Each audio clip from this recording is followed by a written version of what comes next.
আগামী বুধবার এখানেই চমকপ্রদ একটি গঞ্জের হাট বসবে, যেটা একসময় রবীন্দ্র কবিতায় আমরা দেখেছি।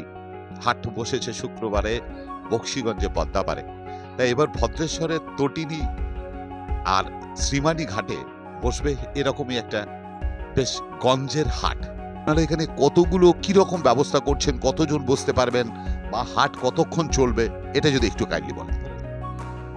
হাটে এখনো পর্যন্ত আমাদের যা ইচ্ছে আছে, যেটা আমরা সকলকে জানিয়েছি, তা হচ্ছে যে মূলত মহিলাদের জন্যে আমরা এই উদ্যোগটাকে নিচ্ছি। এই হাট সম্পূর্ণ পরিচালনার দায়িত্ব কিন্তু ভ্রমণ আড্ডার। আমাদেরকে সহযোগিতা করছেন, সহযোগিতার হাত বাড়িয়ে দিয়েছেন ভদ্রেশ্বর পৌরসভা এবং স্থানীয় প্রশাসন। আমরা শুরু করব বৈকাল 4টে থেকে এবং সন্ধ্যা পর্যন্ত। আসছেন কতজন মোটামুটি? আপনারা কি কোনো কাউকে খবর দিয়েছেন বা তাদের সাথে নিশ্চয়ই কথা বলেছেন? আপনি যদি একটু কাইন্ডলি বলেন কতজন থাকবে, বা এই হাট অঞ্চলটা ভরে উঠবে তো, মানে পসরা নিয়ে সমস্ত মানুষ এবং স্থানীয় মানুষকে জানানো, এই কাজগুলো কি আপনারা করেছেন? ইতিমধ্যে আমরা ফেসবুকে, চিঠিতে এবং মুখে মুখে আমাদের পক্ষে যতটা সম্ভব আমরা প্রচারটা করেছি। আমাদের কাছে ইতিমধ্যেই প্রায় 30 জন আবেদন জানিয়েছেন।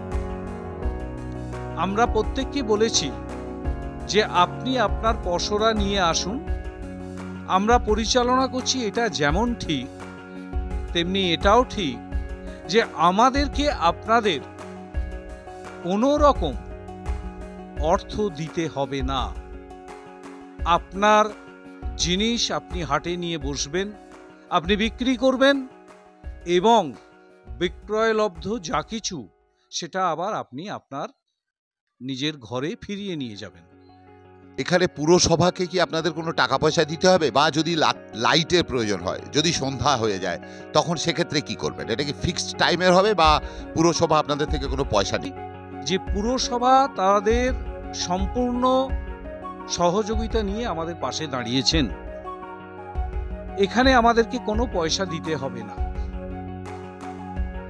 আলোর যে বন্দোবস্ত সেটা আগামী দিনে আমরা নিশ্চয়ই ভাবব যে কিভাবে এখানে আলোর যোগানটা আমরা দিতে পারবো।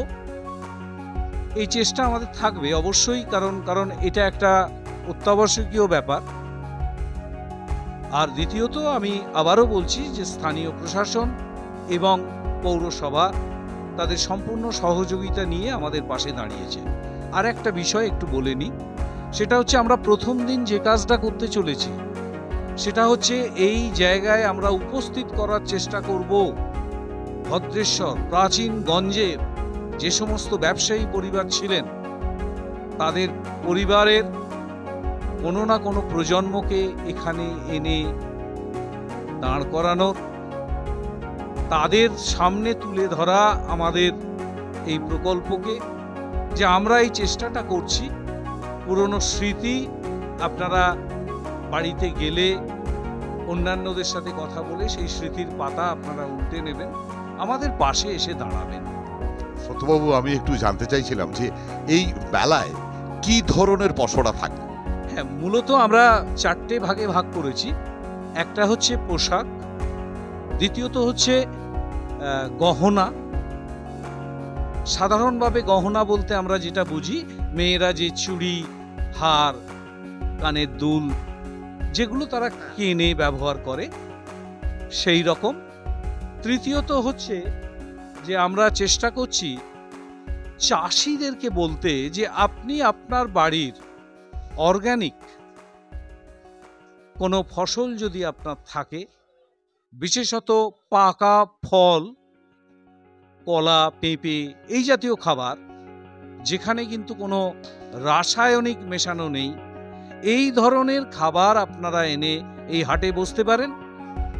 আর চতুর্থত একটি বিবিধ পর্যায়ে থাকবে, যেখানে ছোটখাটো খাবারের স্টল থাকবে, কিন্তু অতি অবশ্যই আমরা সচেতন থাকব যে সেখানে যেন কোনো বড় কোনো আগুনের ব্যবহার না থাকে।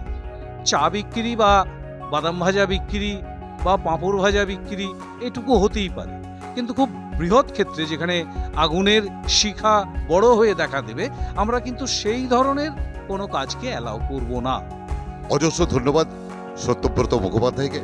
আমি স্বরূপ চক্রবর্তী, দেশ ভাবনার তরফ থেকে ধন্যবাদ আমাদের ভ্রমণ আড্ডা এবং আমাদের ভদ্রেশ্বর পুরসভাকে।